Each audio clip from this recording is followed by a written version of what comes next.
Qu'est-ce que la communication non violente et comment fonctionne-t-elle? C'est une excellente question et je vais y répondre dans cette vidéo. Avant tout, n'oubliez pas que si le contenu de cette vidéo vous plaît et que la chaîne vous plaît en général, vous pouvez non seulement mettre un petit pouce bleu, mais aussi vous abonner pour pouvoir recevoir directement dans votre boîte mail les vidéos.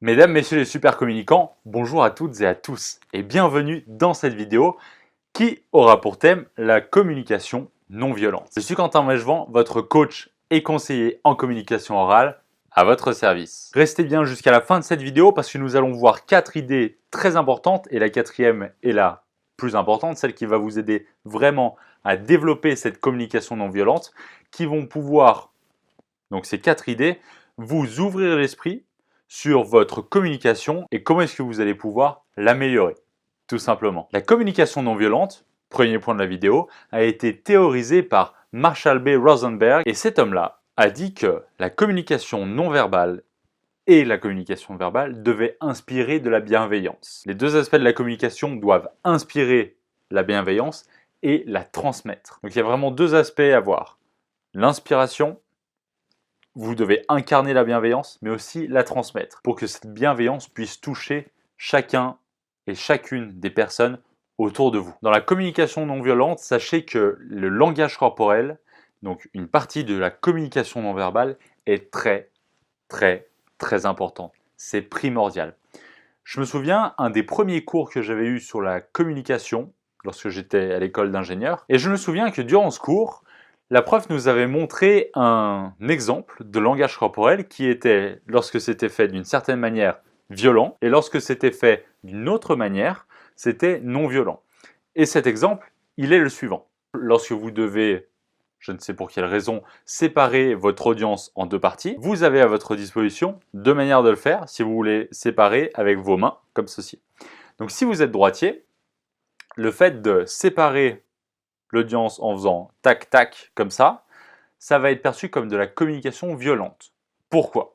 Parce que comme vous êtes droitier, ce n'est pas votre main principale. Et faire un geste comme ça vif, c'est comme si vous mettiez votre poubelle à côté de votre bureau, que vous mettiez votre main sur votre bureau et que vous enleviez tout ce qu'il y a dessus pour y mettre à la poubelle. Et ça peut être perçu de cette manière-là. Alors que si vous faites comme ça, donc déjà beaucoup moins vif, mais avec votre main principale, alors l'audience va le percevoir vraiment beaucoup mieux que si vous faisiez un geste de la main gauche, donc pas votre main principale, et comme si vous mettiez en fait une partie de l'audience à la poubelle. Donc ça, c'est un exemple. Mais sachez que le langage corporel est extrêmement important dans la communication non violente. Et d'ailleurs, si vous pensez que le langage corporel est de manière logique inscrit dans cette communication non violente, donc tout le langage de votre corps, je vous invite à le mettre dans les commentaires pour qu'on puisse en discuter. La troisième idée que je voulais évoquer avec vous concerne la bienveillance de votre public. Vous êtes en train de défendre votre diplôme, par exemple, et vous vous dites que tous les experts qui sont en face de vous ont quelque chose contre vous, ont une dent contre vous, et qu'ils ne sont pas avec vous, mais plutôt là pour vous descendre. Alors déjà, ça, il faut complètement vous enlever cette idée de la tête pour la simple et bonne raison que votre public est A, B et C. Attentif, bienveillant et curieux. Alors bien entendu, il y aura toujours cette personne au fond de la classe, au fond à gauche là-bas, qui vous regardera et qui essaiera de se moquer de chacun de vos faits et gestes, de vos gestes parasites dans votre langage corporel et qui essaiera de trouver la petite bête pour pouvoir vous dire à la fin « Hey, t'as vu, t'as fait ça, etc. » Mais ça, on s'en fiche. Votre public, de manière générale, est attentif, bienveillant et surtout curieux. Enfin, je dis surtout là pour le curieux, mais le plus important dans cette vidéo, c'est que votre public soit bienveillant. Donc ça, gardez-le vraiment en tête. Lorsque vous allez venir en face de votre audience, les saluer et commencer votre intervention, répétez-vous dans votre tête que votre public est attentif, je dis une troisième fois parce que j'aime 203, bienveillant, curieux. A, B, C. C'est super simple à retenir. Votre public est bienveillant. Donc il va vous inspirer cette bienveillance et vous aider à transmettre cette bienveillance autour de vous pour que vous puissiez lui renvoyer. Et pour continuer sur cette idée de bienveillance, ce que je vous invite à faire, ça concerne donc la 4e idée, qui est la plus importante, c'est de pratiquer l'écoute active. Imaginons que vous animiez un meeting et que des personnes réagissent à vos commentaires, réagissent aussi aux commentaires des autres personnes dans la salle.